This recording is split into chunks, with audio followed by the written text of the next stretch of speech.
Regarding the announcement yesterday, just briefly address some, the announcement that came out of the AD's office, and I suspect you'll probably have questions, so we'll take a few of those afterwards. And just basically say this, okay, for 25 years, tried to operate with a singular focus of doing what I feel is best for the program, and that's mainly the players and everybody that works in this building. That's my first obligation. And basically, my philosophy, my practice, I think has been pretty consistent. Typically, we go through the season and then run an evaluation of the program, top to bottom, afterwards. And, yesterday's announcement, certainly a departure from that practice, but that's really what we've tried to do for the past 24 years. Final analysis, let's say this, I'm really proud of our players, proud of our coaches. I think they've done a good job over the long time. And what we do now is move forward, and our focus is on getting ready for this ball game, and then, bigger picture, all 4 games. But, decisions are made on Saturdays are based, player-wise, based on us watching the guys during the out-of-season, in-season. A lot of hours of evaluation time we spend with them just in classrooms, all those types of things. And, just really, really proud of our players. I think they've done a great job. Our staff's done a great job. And just, we've had challenges that sometimes you can't foresee, and this season's one of those. But you play through it, you work through it, and that's our plan moving forward. Again, just very, very proud of the program, the success that we've had, and this is just one of those things we'll have to work through as well. So, as you know, I did request to be the public voice this week. I thought it was best to protect our players a little bit, pull them out of the interview list. You'll get a chance to talk to them Saturday, certainly, and beyond that. But, I think in light of what's going on right now, I think it's best for us just to stay tight and keep our focus on the game at hand, because that is the most important thing, and that's what we owe to our 120-plus players. So that's really where our focus has been. And, our plan is to move forward here and do our best to finish out this portion of the season strong. It's an 8-week season, 4-week season. And we have an opportunity to do some really good things right now, and I think we're all excited about that. Historically, I think this program's had 10-win seasons in 100 and whatever years, 89. We got an opportunity for that and potentially beyond that too, which would be historic. So, but it's like any game. Our focus is on doing what we can do this week. That's the only one that counts. What we can do this week to be successful, and that's where our focus is. So, again, I just ask you to appreciate that, and there'll be plenty of other time for discussion as well. After the season, if we want to go back and go through all the detail, minutia, all that stuff. But I'll throw it out for questions.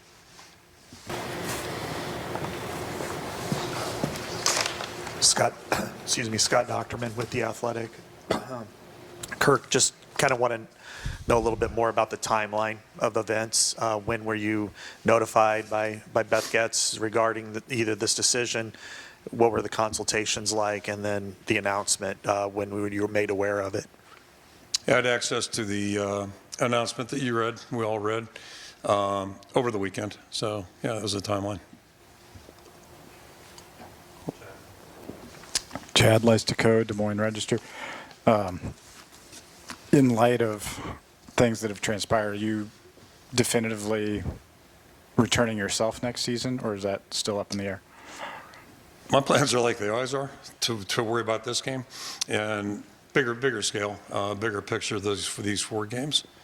And that's where my focus has been this entire season. Obviously, it's more than 4 games a week ago or 2 weeks ago. That's what I think about. And that's each and every year. It's been pretty consistent, just like the other things I referenced.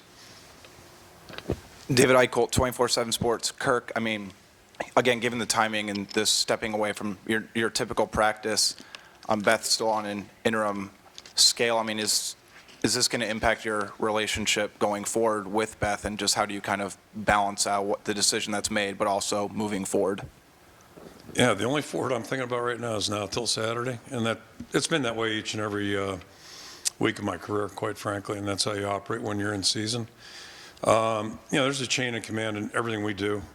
Coach John Hayden Fry would frequently remind us, some of the younger guys, I think he was referring to myself, and Dan McCarney could have used some time in the military to learn the chain of command, and he'd throw the insubordination term around, but hopefully I've never was guilty of that with him or anybody else. So, there's a chain of command to everything, and I respect that, and we move forward. Tom Kakert, Hawkeye Report. Kirk, listening to your statement, it sounded like is your frustration with the timing that it happened before the end of the season, or with the decision itself, or both?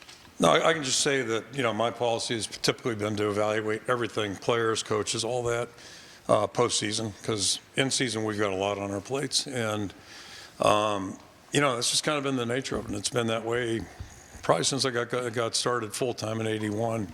There's just not enough time in the day. So that's where our focus is. Everything you do is precious in terms of time relations. And, so to me, it's a better time. It's a less emotional time. It's, I can give you a lot of reasons why I've done it that way. But, it really doesn't matter. It's really not significant right now because we are dealing with something that we have to deal with, and we will. And that's one of the points I always make to our team in camp, at the end of camp.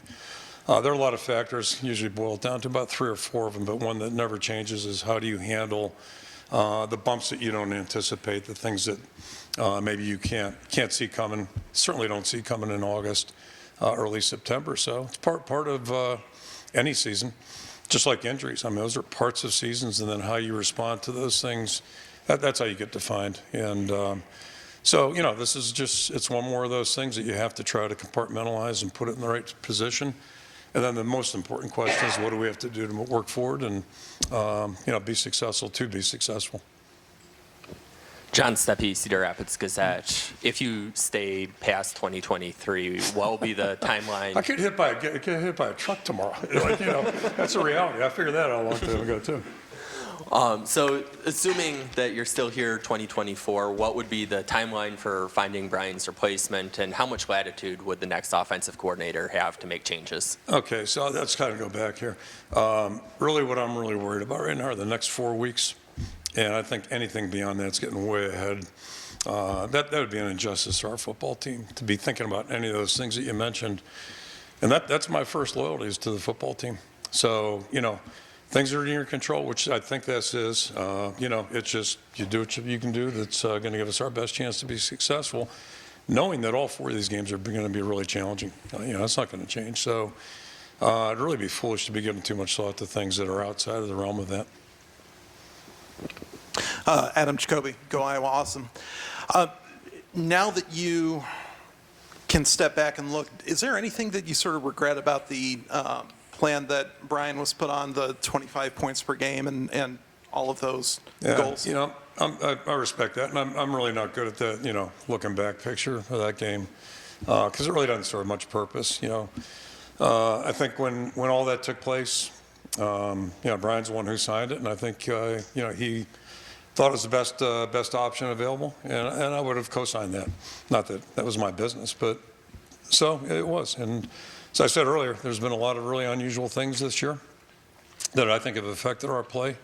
If you want to look back at recent history, look at 2009. I think you could figure that one out. The course of our season changed very dramatically. I'll go back, I'll one-up you, 1984, and just coincidentally, it was the first weekend of November. We had a couple bumps there. We were sitting direct path to the Rose Bowl, had a couple injuries, and things changed really fast. So that happens in football. You just got to deal with it, and you can't worry about the 8 million things that might happen here in the next 2 weeks. Now you talk about a waste of time. That's a waste of time too. Scott Docterman, The Athletic. I wanted to ask you about this on a personal level. Mm-hmm. I mean, how does this affect you in that regard? Because obviously you and Brian have a different relationship. Yeah, yes and no. I mean, obviously we have a biological relationship, and I'm very fond of him, but I've had a lot of strong relationships with a lot of people that worked here, and that's one of the beauties of what we do. So if this were anybody on our staff that fell into this category, I'd feel bad about it, but I'm guessing they would encourage us to keep moving forward too, and that's it's just what you have to do. Hi, Kirk. Shannon Earhart, KCCI. What were your emotions like when you found out? Well, again, that really is not pertinent to the topic either. And it just kind of follow up what Scott just asked. We're all not best friends. It's like a team. You got 120 guys, not everybody's best friends, but we all have a lot of mutual respect for each other, all share common goals. That's one of the beauties of this sport. And one of the beauties of the sport are the far-reaching numbers. We have 120-plus guys on our football team. So, to get guys to become close, to develop a chemistry, all those things, That's the beauty of the game. And my 34 years here, we've had tremendous stability. Unusual, I don't want to call it rare, but yeah, it probably is rare. It's probably a fair word. I haven't done a study on it, but we've had pretty good stability overall for my 34 years here. So that's one of the that's one of the real perks of it all. And anytime anybody goes through a setback, it's you always feel bad. It's just like losing a game. You feel bad about that too, but you move on. Yep. And then we'll shift gears here to the game here at some point. I'm a lot more focused on that. Yeah. Kirk, John Sears, WHO TV. Looking back in this past year with you and your son, anything you would have done differently, maybe to change the way things have panned out? Well, yeah, I mean, kept everybody healthy. But, again, you can't play that game. You just can't play that game. It is what it is. We're at where we're at, and we're moving forward. That's all you can do.